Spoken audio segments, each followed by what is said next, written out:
大家好，欢迎收看本期视频。我们现在在成都的汽车公园，给大家带来这辆贝纳利 Tornado 飓风402。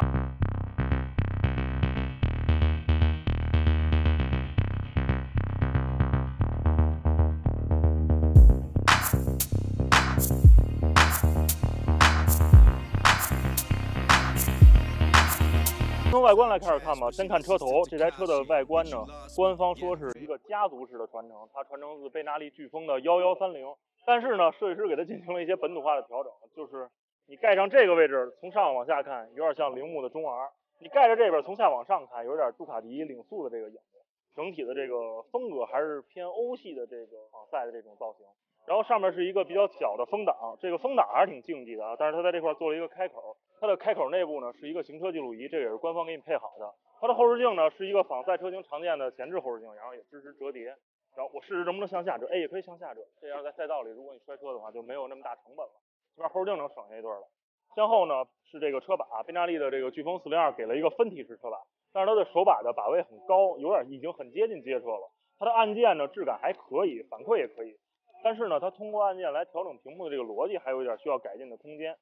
其他配置呢，就是离合的牛角呢给了一个可调的4段可调，刹车这边呢给了一个直推的上泵，然后手感还是不错的。刚才在那个赛道里简单的跑了一下，手感还可以，刹车力道也还行，能刹得住，但是还有提升的空间。再向后呢是一个它的油箱，它的油箱整体造型还是比较纤细的，并没有像现在这种仿赛喜欢把这个油箱侧面加的很宽，然后方便你夹腿的这种，没有很纤细的下来。向下呢，我们看一下它的这个护板，也就是它的这个大包围区域啊。然后整个留的面积还是很大的，他们没有设计那种我现在比较反感巨大的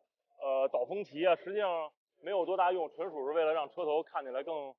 饱满一点，他没有这么做。然后是一个比较素面这么下来的一个板子，但是它这个拉花我想吐槽一下，我不知道它这个具体为什么要设计成这种，我以为是点金或者撒金的，但是实际上官方说这叫意式泼墨。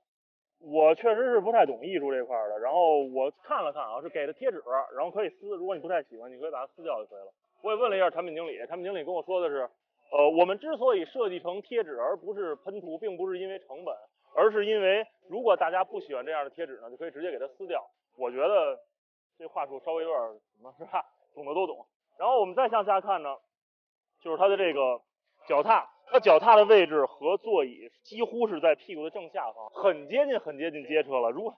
其实 ADV 的脚踏也在屁股底下，方便站姿。它的脚踏太过于街车，然后过于舒适了，然后也决定了这辆车的定位就是城市通勤代步，然后拿个样。如果它的脚踏向后移到这个位置是更适合跑赛道，但是以现在这个状态来看，它就是更接近于街车的状态。我们来看一下行走配置啊，它给了一个金色的前叉，然后这个摸上去并不是很粗壮，但是颜色还是很亮眼。这个前叉来自马祖奇，后轮呢是一个单摇臂的造型，然后这个单摇臂造型还是很帅的啊。然后单摇臂目前对这种量产车来说最大的贡献就是耍帅，这点也没毛病。然后厂家也投其所好，像春风啊、贝纳利做了很多这种单摇臂造型的车，这个没问题，挺好看的。然后它的后轮尺寸是150/60R17，后减震呢是一个中置多连杆结构，支持预载调节。这个轮胎呢，刚才那个周兆老师也又开始表演了一下烧胎，然后现在这吃的也比较狠，大家可以忽略一下。车尾呢，这个角度是我最喜欢的，一个是它车尾比较简洁，一个高高上扬的尾部，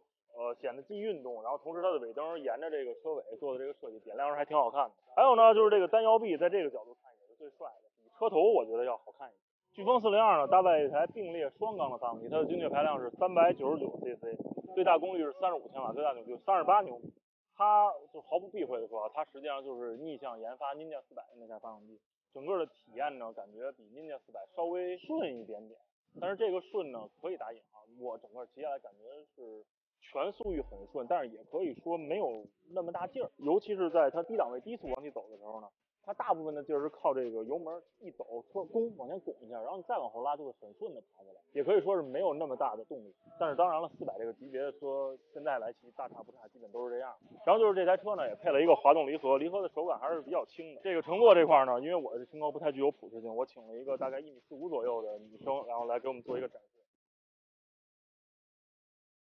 她身高1.6米，她不太长，她腿有点长，她双脚居然可以着地。然后这你腿确实还挺长。然后如果是稍微就是身材稍微正常一点的女生的话，可能会前掌会招马是没有问题的。1.6米啊，是可以前掌着地。关于操控呢，我只能就是蜻蜓点水的说一点点，因为赛道很小，然后速度很慢，体验的圈数多，但是整体的节奏还是偏慢。我觉得啊，肯定没有我上下班骑得快，所以对这台车的操控的感受，我只能说到皮毛。首先就是减震软，但是很韧，还是不错的。马自奇这个减震可以撑得住。然后就是轮胎不错，轮胎的抓地力在这个赛道中是没有发现任何问题的，而且尤其是在昨天还下了雨，赛道中比较湿滑的情况来看，还是没有问题的。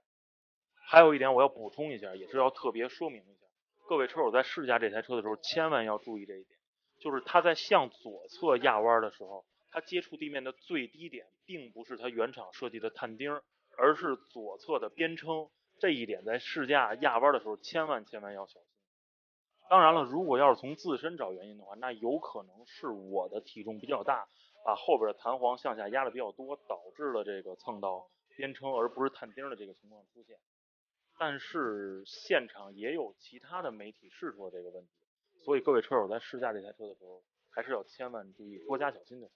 你也可以去试一下，看看到底有没有这个情况出现。车架方面呢，我是实在感受不到这个车架在赛道中的这个刚性啊和它的这个前后轮循迹性怎么样，确实是有点慢。然后如果有机会呢，我能在北京拿到这台车的试驾车，我们给它带到赛道里好好跑一下，然后再来感受一下，包括油耗啊，给大家做一个详细的测试。今天呢，我们的视频就到这里，我给这台车做一个简单的总结，就是我现在还不知道它的售价，如果它的售价是2开，我觉得这个车还有一定的竞争力；如果是3开的话，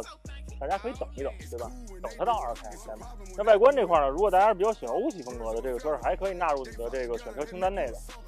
具体还要看诚意啊，就看它今天晚上的价格发布到底是多少钱。好，本期视频就到这里，我们下次再见，拜拜。我们来听一下这车启动声音啊，听一下发动机运行品质。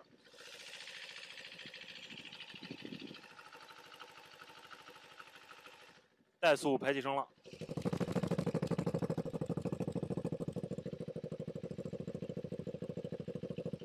稍微把转速拉一点。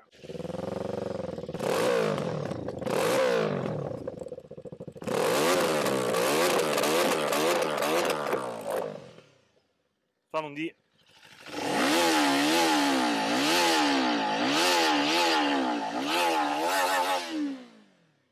它有这个发动机转速保护啊，所以转速最高只能拉到这儿。